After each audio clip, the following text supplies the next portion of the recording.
Ladies and gentlemen, now I'd like to welcome this year's class. Amy Appel Slade.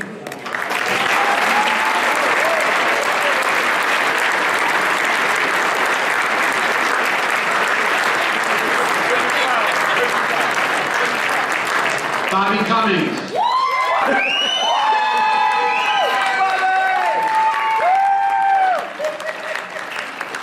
Dan Zinahan.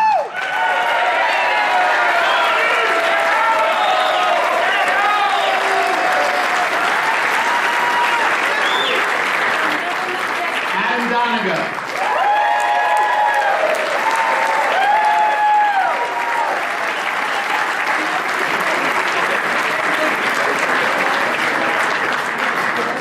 Timmy Gettleman.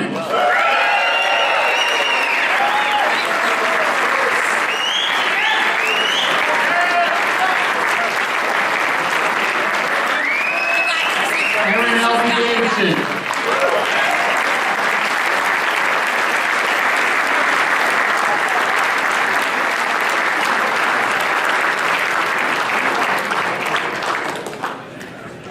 Rick Mercurio.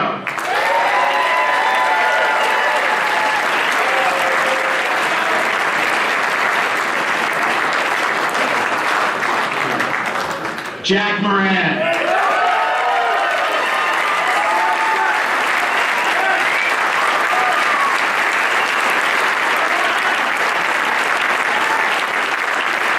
Allison Sessa.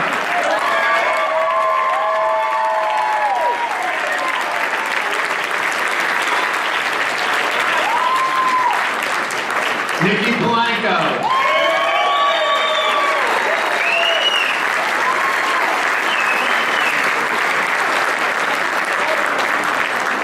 Ryan Spallina.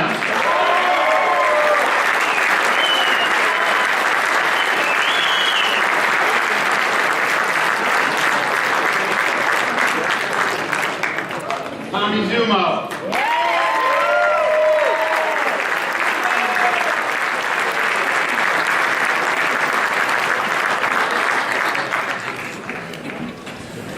All right.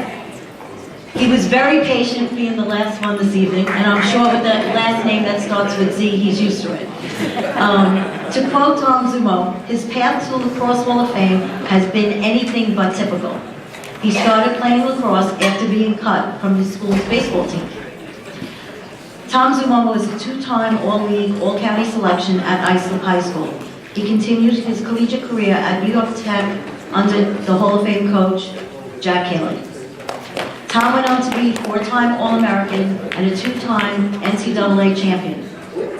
He was named Division II Midfielder of the Year, Metropolitan Player of the Year, two-time team captain, Division II Rookie of the Year, and a four-time All-ECEC player. He went on to play in the NLL and the MLL, playing for the Lizards, Dragons, and Cannons. Please welcome to the class of 2014, the very patient Tom Zummo.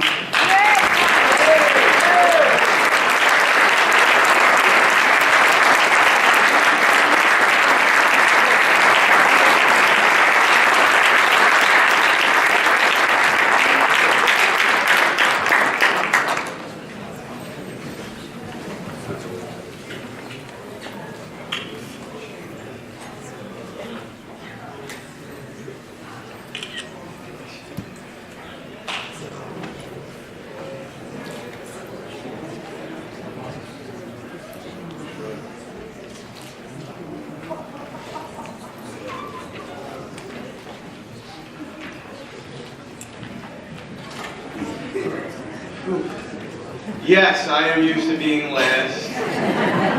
Yes, I am short. Yes, I am 5'8", I don't know, 50 pounds overweight at this point, but my father and mother don't let me forget about it. My college coach definitely doesn't, and I'm excited to be here tonight.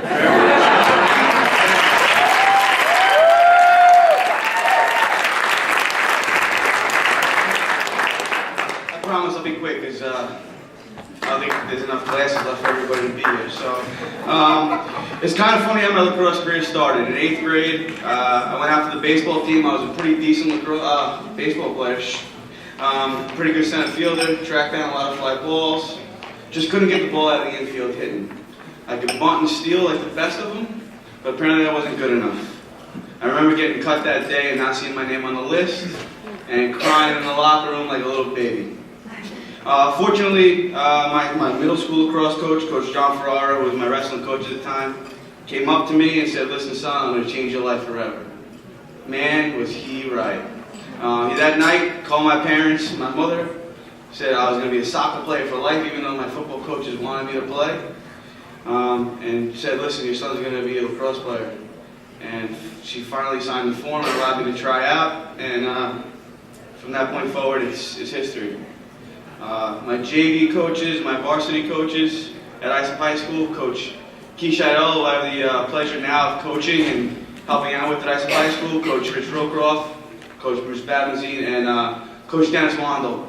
To you guys, thanks for instilling the values in me to take me to the next level at college, where luckily enough, I remember that day when another Islip alum, Jamie Drummerhauser, walked into my classroom as a graduate assistant at New York Tech at the time and said, "Son, we'd like to speak to you about coming and playing lacrosse for us."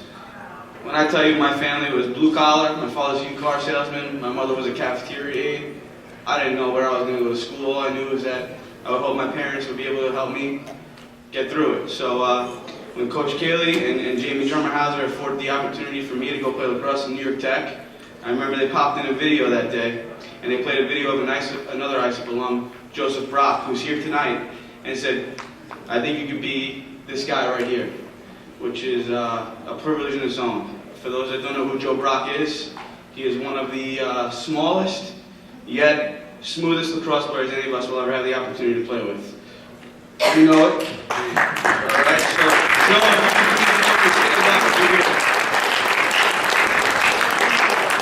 he might have left because that's typical Joe Brock, but he was here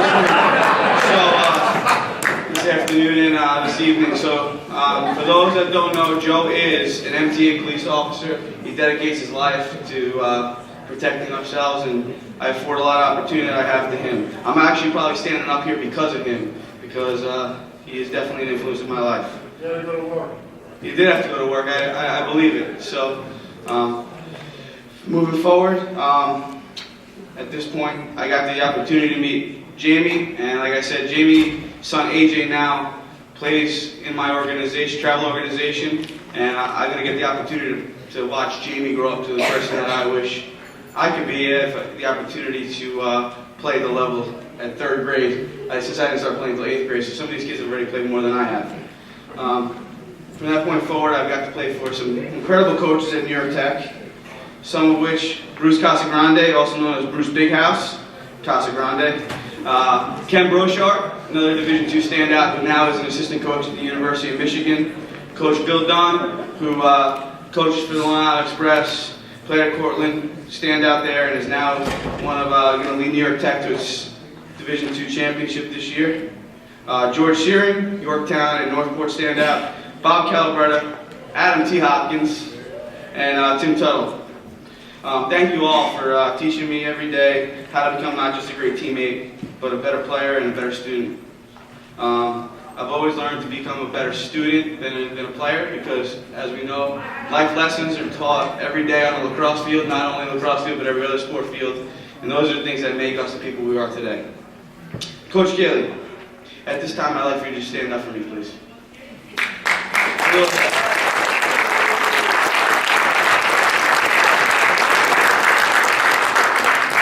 Don't sit down. This is my time to give you a little praise. This man, the legend, the coach that he is, instilled a value in me. It's not just about lacrosse. The message he delivers to his players is that make sure the day you leave this campus, you continue to give back to the game that gave to you. Whether that's refereeing, coaching, or even going to watch a lacrosse game and pulling a kid aside and giving him a little pointer. Because of that today, I am the coach, the leader, the volunteer, the mentor that I am to every youth out there. So thank you for your all efforts.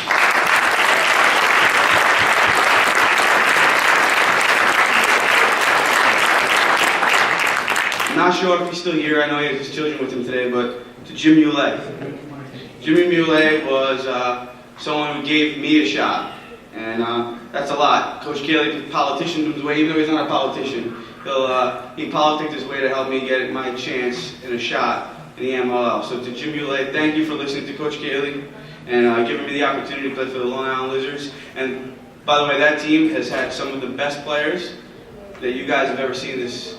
So I believe on that team today it was Jay Jalbert, AJ Hogan, Sean Denahan, Nicky Polanco, John Gagliardi, Tim Gettleman, and some others to name. Oh, Greg, sorry, Connor, sorry. My apologies. And Greg Petrano. Sorry. But thank you guys. Because of that, I've learned more in lacrosse than I ever could have imagined that day. So thanks for that. We were also a 500 team that made it to the championship, and should have won, but we unfortunately ran into a brick wall. But also, after that year, the MLL had an expansion, and I was unprotected and given the opportunity to go out and play in San Francisco. A GM, Doug Locker, called me on my phone, I remember that day specifically, and I sold myself like I was on the stock market, telling him that I would not let him down. I was afforded an opportunity to go out to San Francisco. I had a full-time job out here, so I flew out every Friday, and flew home every Sunday night on a ride. I scored the first goal in San Francisco Dragon history, the first two-point goal in San Francisco Dragon history, and also the most two-point goals in their franchise history, even though it was only 3 years. We also made it to the MLL Final Four that year, and it was one of the best years of my life. Then got traded to Boston, was able to become an MLL All-Star twice, afford the opportunity to play with some of the world's best players. To my legacy family, friends, family, partners, being around all of you and the kids is always fun and exciting. To watch them grow, I can't explain it. All you need to know is that I will do whatever I can to make sure that your kids have the experience that I've had. It's fun being a part of it and watching it grow.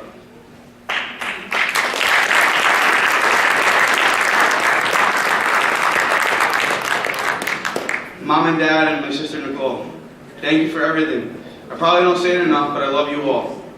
The sacrifices you have made in order to be there for me, I never forget. Even though I don't say it enough, I do love you all.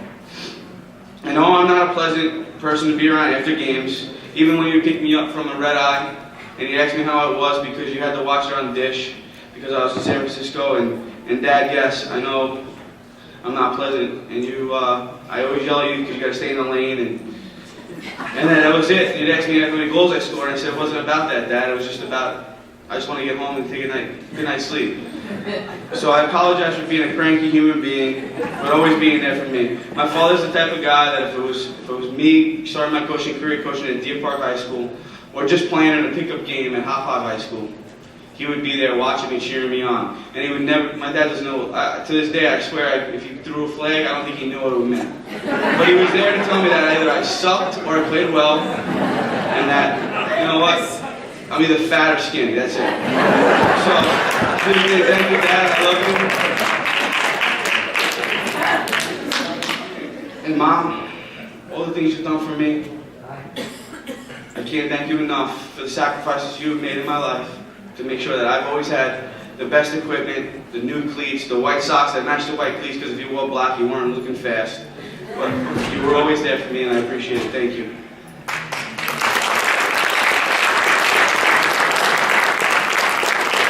Last, but certainly not least, I would like to thank my wife Nicole, and my two children, Kaylee and Avery. Unfortunately, they're too young to be here, but thanks for dealing with me and my love for this game of lacrosse.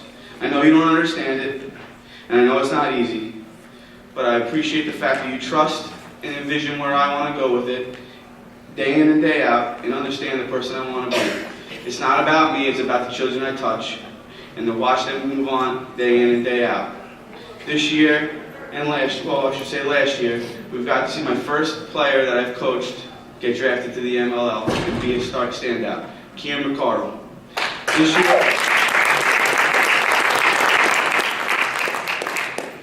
I've Only coached for 1 year, so I can't take all the credit. The second is Michael Pellegrino, who will be playing for the Long Islanders this year, and a Johns Hopkins graduate. Will be a Johns Hopkins graduate and should win the national champion this year. With all due respect, I hope it happens.